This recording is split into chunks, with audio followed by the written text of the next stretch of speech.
Bien, buenos días. Vamos a continuar hoy día con la última parte que estaba pendiente sobre interacciones bióticas en este caso, que ocurren a nivel comunitario. Yo les mencioné en la clase anterior este cuadrito, ¿cierto? Y dentro de estos factores bióticos, ¿cierto? Las interacciones, en este caso, interespecíficas, es decir, que ocurren entre distintas poblaciones, especies distintas, ¿cierto? Son muy relevantes, ¿cierto? Para la determinación del nicho y por ende la estructura, ¿cierto? Y funcionamiento de las comunidades. ¿Ya? Por ende, hoy día vamos a dedicar los próximos 20-25 minutos a estudiar las interacciones bióticas, ¿cierto? Donde todos los organismos, ¿cierto? La mayoría de ellos en realidad, ¿cierto? Se relaciona, ¿cierto? De una u otra forma con especies, ¿cierto? Las que comparten una comunidad. ¿Ya? Ahí vemos un típico ejemplo de depredación que ocurre también. Uno de los temas centrales en ecología, ¿cierto?, es el estudio de las relaciones entre las distintas especies que integran la comunidad. Es necesario entender cómo ocurren estas relaciones, es decir, qué procesos, ¿cierto?, son los que causan los patrones que nosotros observamos.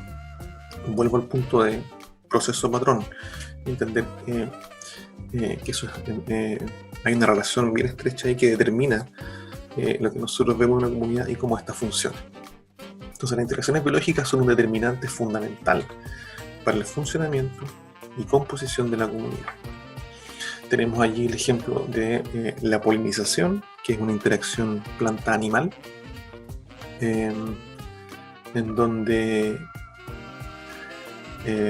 ocurre un beneficio, en este caso, para ambas poblaciones que interactúan, ¿cierto? Las flores usan el servicio de polinización para transportar el polen y por ende, ¿cierto?, tener más chances de variabilidad genética en su reproducción, y las abejas o los polinizadores obtienen directamente recursos, alimentos, ¿cierto?, polen, néctar.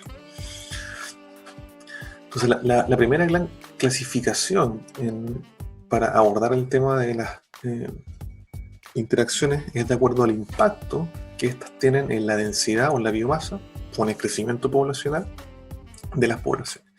Y eso está relacionado con el fitness, con cuál es mi desempeño biológico, ¿cierto? Entonces pueden ser tipo positivas, si ambas poblaciones, ¿cierto?, o una de ellas, de las que están interactuando, se beneficia o su tamaño poblacional crece, aumenta, o negativas, si ocurre lo contrario. Y también puede ser de tipo neutra, donde no hay ni beneficio ni perjuicio para las especies que interactúan. Esas son las clasificaciones más generales.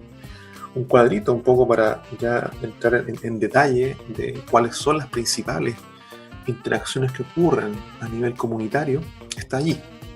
Aquí están las 6 interacciones más importantes. Nosotros vamos a revisar estas y algunas otras igual.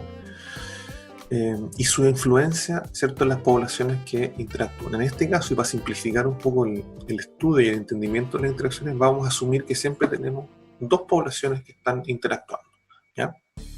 Población 1, población 2, dos especies distintas. El neutralismo, no hay un impacto ni positivo ni negativo para ninguna de las dos. En el comensalismo, ¿cierto?, una población se beneficia y la otra le resulta neutro. En la depredación, una población se beneficia y otra se perjudica. En el amensalismo, una población se perjudica y la otra le resulta neutro. Y en la competencia, fíjense que ambas poblaciones tienen un efecto negativo, ¿ya? Se perjudican. Y en el mutualismo, ambas se benefician. Partamos por el mutualismo, que es una relación positiva para ambas partes, como sale acá en el título arriba, ¿ya? En esta, ¿cierto?, dos especies se benefician entre sí hasta el extremo que su relación podría llegar a ser necesaria para la supervivencia, es decir, obligada, ¿ya? Las abejas, por ejemplo, dependen de las flores para su alimentación y las flores dependen de la abeja para su polinización, como lo vimos en la foto anterior. Y los mutualismos pueden ser de 3 tipos o 4 tipos en realidad, que puede ser recurso a recurso, es decir, intercambio directo de algún beneficio alimenticio, por ejemplo, recurso-servicio, como lo puede ser la polinización, y servicio-servicio, cuando también hay otros servicios involucrados como la defensa, por ejemplo, la defensa frente a herbivoría, ¿ya? Y hay de tipo facultativo, que ocurre, ¿cierto?, en un tiempo, pero después eso se puede interrumpir, ¿ya? Y ambas especies pueden seguir viviendo por sí solas, digamos, sin esta relación mutualista, o de tipo obligado, en donde sí o sí, ¿cierto?, las especies que interactúan tienen que estar siempre unidas, que es el caso clásico, ¿cierto?, de los líquenes. Aquí tenemos dos ejemplos. Una son las micorrizas en las raíces de muchas plantas, ¿cierto?, que la planta le entrega recursos nutritivos directos, ¿cierto?, al hongo, en este caso, en las raíces. Y los hongos tienen la capacidad de poder, ¿cierto?, procesar o transformar ciertos nutrientes o elementos de formas no asimilables, que están en el suelo, por ejemplo, a formas en que la planta la puede absorber. Y luego tenemos, ¿cierto?, este otro ejemplo que es muy bonito, ¿cierto?, que ocurre en algunas poblaciones de hormigas, ¿ya?, que usan árboles de acacia para establecer sus nidos, colocar sus huevos y reproducirse ahí, en donde la hormiga se beneficia, lógicamente, de este refugio o de este hábitat que le proporciona la planta, y la planta a su vez se beneficia de la presencia de las hormigas en sus ramas, en sus troncos y en sus hojas, lo que le confiere defensa frente a herbivoría. Después tenemos, ¿cierto?, otro tipo de interacción que se da entre plantas, por ejemplo, que habitan en ambientes más hostiles, un poco más difíciles en términos de sus condiciones ambientales, como lo es, por ejemplo, un marisma, ¿cierto?, un lugar donde hay mucha salinidad, por ejemplo, ¿ya?, en donde ciertas plantas pueden establecerse allí y tienen mayor rango de tolerancia a la alta salinidad, por ejemplo, a este estrés que ocurre en el suelo, y generan un cambio en el microhábitat en donde otras especies pueden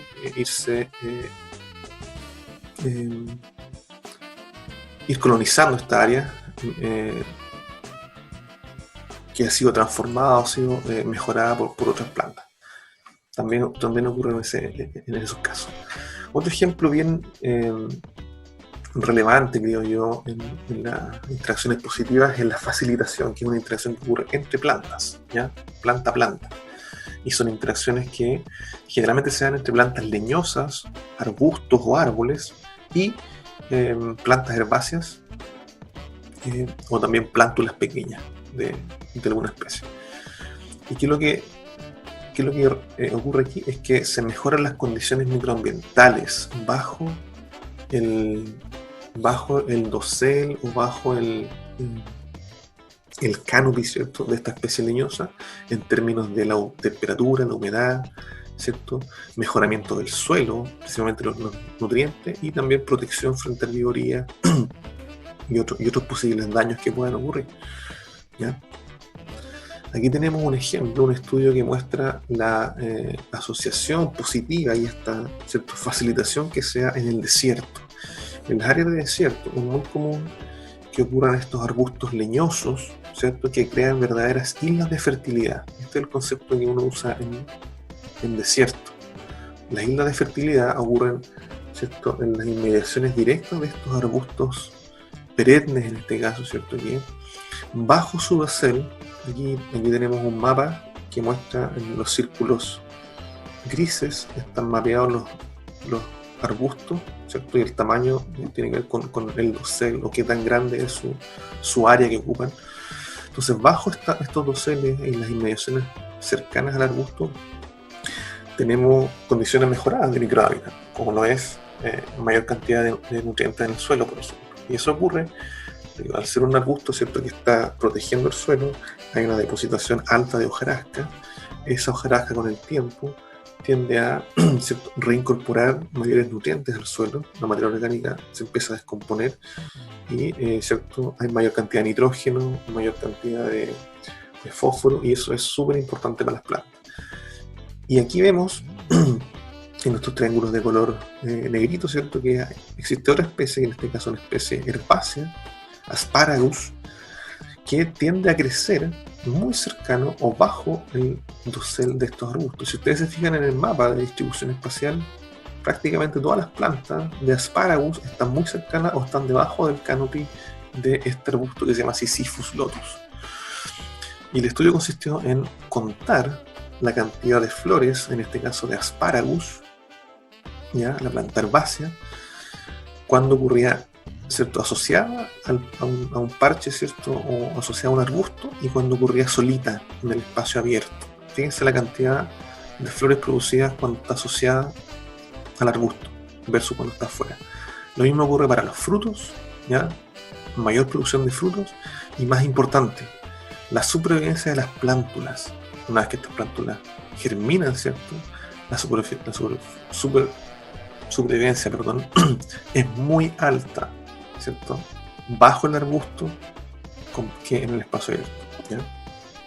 Entonces hay un efecto muy positivo de esta isla de fertilidad para las otras especies. Eso es facilitación. Otro ejemplo ocurren en las áreas de alta montaña, por ejemplo, donde la hostilidad tiene que ver con mucho frío, ¿cierto?, escasa disponibilidad de nutrientes, mucho viento. Y esto es un estudio que se hizo en los Andes de Chile Central, donde se estudió el efecto, ¿cierto?, facilitador que tienen estas plantas en cojín, ¿ya?, o yaretas, sobre plantas herbáceas. En este caso se estudió una especie nativa, Azorella monanta, y una especie exótica, ¿ya?, que es el diente de león, Taraxacum officinale, y se estudió, ¿cierto?, su supervivencia dentro de este cojín o de esta planta en cojín y fuera. ¿Y qué resultados se obtuvieron? Fíjense, acá está el número de semillas viables. Cuando está asociada a la especie Azorella monanta en particular, hay una mayor producción de semillas que cuando está asociada a otras plantas o que cuando el diente de león está creciendo solito en el espacio abierto. Y lo mismo ocurre para la supervivencia de sus plántulas. Fíjense que cuando las plántulas crecen dentro del cojín de Azorella monanta, esta planta facilitadora, su supervivencia llega a un 40%, ¿ya?, al final de 60 días de estudio, versus cuando crece en otras especies como la aretia o en el suelo desnudo, ¿cierto?, la supervivencia prácticamente cae a cero, ¿ya? Entonces hay un efecto positivo, en este caso de la planta en cojín, sobre la planta herbácea. Pasemos ahora a la depredación, que consiste en que una especie, ¿cierto?, caza a otro individuo, ¿ya? Los depredadores se alimentan de las presas para poder sobrevivir. Y la depredación es súper importante porque ayuda a mantener un equilibrio balanceado, ya que si una especie comenzara a crecer sin control, las presas, por ejemplo, empezaron a crecer, terminaría rompiendo el equilibrio del ecosistema y su funcionamiento. Esto ocurre a todos los niveles, ¿cierto? Y urgentemente piensa en la megafauna o en los animales más conspicuos que son grandes depredadores, ¿cierto? Pero esto ocurre en el jardín de nuestra casa todos los días, ¿ya? La depredación es una interacción que ocurre siempre, es muy importante, ¿cierto?, para las especies que se alimentan de otras especies. Dentro de la depredación está estos ciclos, ¿cierto?, de depredador-presa que ayudan a mantener o que explican el equilibrio dinámico en que una comunidad puede estar. Pensemos, por ejemplo, en una población de conejos, ¿cierto?, que serían las presas, y una población de coyotes, que serían los depredadores. Fíjense que el aumento, ¿cierto?, de las presas, que en este caso es disponibilidad de alimento, no es otra cosa que mayor disponibilidad en el ambiente, va a gatillar, ¿cierto?, también un aumento en la densidad de los depredadores. Y cuando eso ocurre, mayor cantidad de depredadores, ¿cierto?, las presas tienden a disminuir. Y si las presas caen y su disponibilidad es más baja, también van a disminuir la densidad de los depredadores. Y cuando eso ocurra, nuevamente las presas van a poder empezar a subir, aumentar su tamaño poblacional, hasta que los depredadores nuevamente comiencen a subir, porque hay mayor disponibilidad, y las presas caen, y así. Y estos ciclos, que son ciclos dinámicos, mantienen el equilibrio, ¿ya? Es una especie de autorregulación que se da entre depredadores y presa, ¿ya? Ahora, si sacamos uno del sistema, si sacamos el depredador, por ejemplo, el depredador tope, que son más sensibles probablemente a los cambios ambientales, la población de presa aumentaría mucho, ¿ya? La herbivoría es un tipo de depredación especial que se da entre distintos niveles tróficos, en este caso entre productores y herbívoros particularmente. O sea, son las plantas, ¿cierto?, que son consumidas por los herbívoros. Y hay varios ejemplos, desde los más pequeños, ¿cierto?, hasta los clásicos ejemplos grandes. Pero no es otra cosa que el consumo, ¿cierto?, de grandes masas de vegetación por parte de herbívoros. Voy a pasar ahora a la competencia, que es otra interacción muy relevante. Algo conversamos o adelantamos en la clase anterior. Y este tipo de relación se da lugar entre varios individuos, ¿cierto?, distintas especies, pero de un mismo nivel trófico.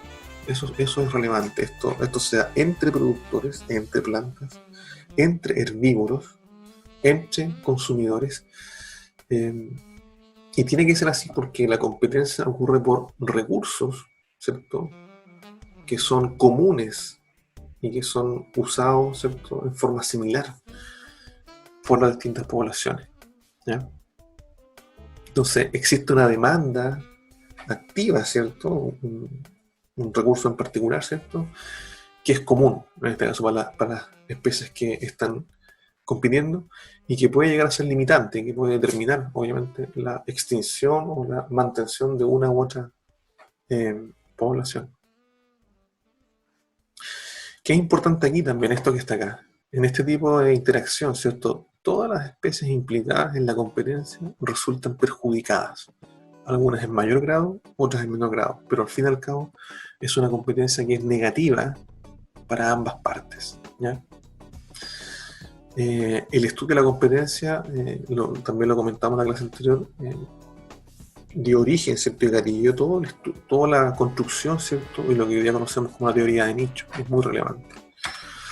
Este ejemplo lo vimos también y demuestra, ¿cierto?, este principio de exclusión competitiva. Hay dos principios en la competencia. Uno es de exclusión competitiva, que lo vimos también y lo vamos a refrescar acá, que es cuando la especie, ¿cierto?, competidora superior compite con la especie que es inferior en términos competitivos. Siempre la que tiene mayores habilidades competitivas va a excluir a la otra. En este caso, Paramecium aurelia, ¿cierto?, cuando se crece y compite en un mismo medio con Paramecium caudatum, fíjense que siempre Paramecium aurelia termina ganando, ¿ya?, termina favoreciéndose, teniendo mayores tasas de crecimiento, y Paramecium caudatum termina extinguiéndose, ¿ya? Entonces una se excluye y la otra se mantiene.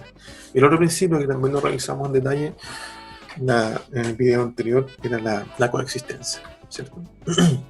¿Qué tipo de competencia tenemos? Existen dos tipos de competencia. El primero es por explotación directa, y que se da cuando los organismos requieren un recurso que es limitado, por lo cual cuando este es consumido, ¿ya?, las otras poblaciones, ¿cierto?, dispondrán de menos cantidad, de menos recursos para suplir sus necesidades. O sea, es el uso directo. Cuando yo uso un recurso, inmediatamente, ¿cierto?, hay menos cantidad disponible para la otra población que necesita ese recurso común. Y la competencia por interferencia se da cuando un individuo impide el acceso a un recurso de otro organismo, ¿ya? Es como un bloqueo, en el fondo, como que tú evitas, ¿cierto?, o impides que otros puedan acceder a los recursos. Hay varios ejemplos, ¿cierto? Hay muchos. Competencia por la alimentación, ¿cierto?, competencia por territorio, competencia por apareamiento, ¿ya?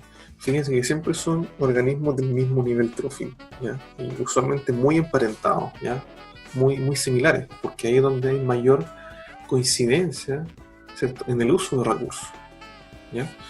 Y en el caso de las plantas, bueno, es competencia por luz, básicamente, competencia por espacio y colonización, competencia por nutrientes en el suelo, etc. Voy a hacer un poquito de énfasis en un modelo clásico de competencia, ¿cierto? Que está prácticamente en todos los libros de ecología y que nos ayuda un poquito a explicar cuáles serían los posibles resultados, ¿cierto?, de la competencia cuando dos especies compiten, valga la redundancia, por recursos similares, ¿cierto?, pero que dependen básicamente, uno, de sus habilidades competitivas, ¿ya?, depende de la capacidad de carga del sistema y depende también de sus densidades iniciales. Fíjense, acá está, el modelo fue escrito por Locke y Volterra, ¿ya? Y se conoce como modelo de competencia de Locke y Volterra. Este modelo tiene 4 posibles escenarios o 4 posibles resultados de acuerdo a las condiciones de cada especie. Fíjense, está el término isoclina, que corresponde a esta línea, ¿cierto?, transversales que están acá, diagonales. Tenemos 2 isoclinas, una en color amarillo para la especie 1 y otra en color más rosa, que es para la especie 2. Acá en el eje Y tenemos la densidad o el tamaño poblacional para la especie 2, ¿cierto? Hacia arriba va aumentando. En el eje X tenemos la densidad o tamaño de población para la especie 1, ya que también va aumentando de izquierda a derecha. Fíjense que cuando la competencia ocurre bajo las isoclinas, es decir, en esta región, está aquí, bajo las 2 isoclinas, ¿cierto?, ambas especies tienden a aumentar su tamaño hasta alcanzar sus capacidades de carga. Cuando están aquí, ambas tienden a crecer. Ahora, cuando la competencia ocurre sobre las isoclinas, en esta región acá, arriba, ambas especies disminuyen su tamaño, ¿sí? Ahora bien, cuando la competencia se da entre las isoclinas, en esta región intermedia, ¿cierto?, la especie 1, que está pintada de amarillo, excluye a la especie 2 y esta última se va a extinción. ¿Por qué? La especie 1 es una competidora superior, ¿cierto?, y presenta una mayor capacidad de carga, por lo tanto el sistema va a tender, ¿cierto?, a este punto de equilibrio K1 que está acá, que es la capacidad de carga de la especie 1, ¿ya? Y como es una competidora superior frente a la especie 2, es la que va a mantenerse y la otra se va a excluir. En el escenario 2, lo que ocurre es lo opuesto. Fíjense que las isoclinas ahora están invertidas. La especie 2 ahora es la competidora superior y la especie 1 acá es la inferior. Cuando la competencia ocurre bajo las isoclinas, ocurre lo mismo que en el caso anterior. Cuando la competencia ocurre sobre las isoclinas, ocurre lo mismo que en el caso anterior, ¿ya? Ahora bien, cuando la competencia ocurre entre las isoclinas, aquí en esta región intermedia, ¿cierto?, la especie 2 excluye a la especie 1 y esta última se va a la extinción, ¿ya? ¿Por qué? Porque la especie 2, en este caso, es la especie con mayor habilidad competitiva, ¿cierto?, y puede llegar a este equilibrio constante que está en K2, que es la capacidad de carga para especie 2, ¿ya? Y es la que va a dominar finalmente el sistema. En el escenario 3, tenemos que la competencia bajo las isoclinas y sobre las isoclinas no cambia, se mantiene igual, pero en la competencia entre las isoclinas hay 2 posibles escenarios o resultados. Uno, ¿cierto?, es que ocurra en esta región donde la especie 2 excluye a la especie 1, ¿ya?, o en esta otra región donde la especie 1 excluye a la especie 2, ¿ya? Y se genera este punto de equilibrio inestable, ¿ya?, donde estas isoclinas se interseccionan, ¿cierto? Aquí estamos. Y es inestable porque depende en gran medida de la densidad inicial que tengan las especies que están, las poblaciones que están compitiendo. Entonces, si las densidades iniciales están acá arriba, en esta región, ¿cierto? La especie 2 va a permanecer y la especie 1 no. Y si está en esta región, ocurre lo contrario. Y este punto es inestable, ¿ya? Y muy cambiante y depende, lógicamente, de las densidades iniciales. Y el cuarto escenario tiene que ver con este punto central. Fíjense, vamos a hacer hincapié en esto, ¿ya? Bueno, bajo las isoclinas y sobre las isoclinas, esto no cambia, se mantiene exactamente igual, ¿ya? Ambas especies aumentan o disminuyen dependiendo de la región, ¿cierto? Pero lo que ocurre entre las isoclinas, fíjense que siempre, en el caso de estar entre las isoclinas, las dos poblaciones, ¿cierto?, van a tender a este punto central, ¿ya?, que es un equilibrio estable donde ocurre coexistencia. Es decir, ocurre la coexistencia, ¿cierto?, y se tiende a este punto central, que es un equilibrio estable en ecología, ¿ya?, en donde las dos especies pueden mantenerse y coexistir en el tiempo, en un equilibrio, ¿ya? Ahora, ¿cómo ocurre esa coexistencia? ¿Cuál es el mecanismo principal que favorece la coexistencia? Se los voy a preguntar después de la clase y lo vamos a discutir. Pero de este escenario, ¿cierto?, es muy importante esta conclusión, que cuando esto ocurre, cuando ocurre coexistencia, ¿cierto?, hay una mayor diversidad y productividad en una comunidad, ¿ya? Y eso es favorable para una serie de temas que podemos discutir más adelante y tienen que ver con los bienes y servicios ecosistémicos, por ejemplo. Así que esos son los posibles 4 escenarios de este modelo de Lógica Volterra, que es un clásico. Vamos a leer algunos detalles más adelante. Y con eso quiero concluir la clase de hoy día, que cierra ya el capítulo introductorio, ¿cierto?, a comunidades. Vimos estructuras, ¿cierto?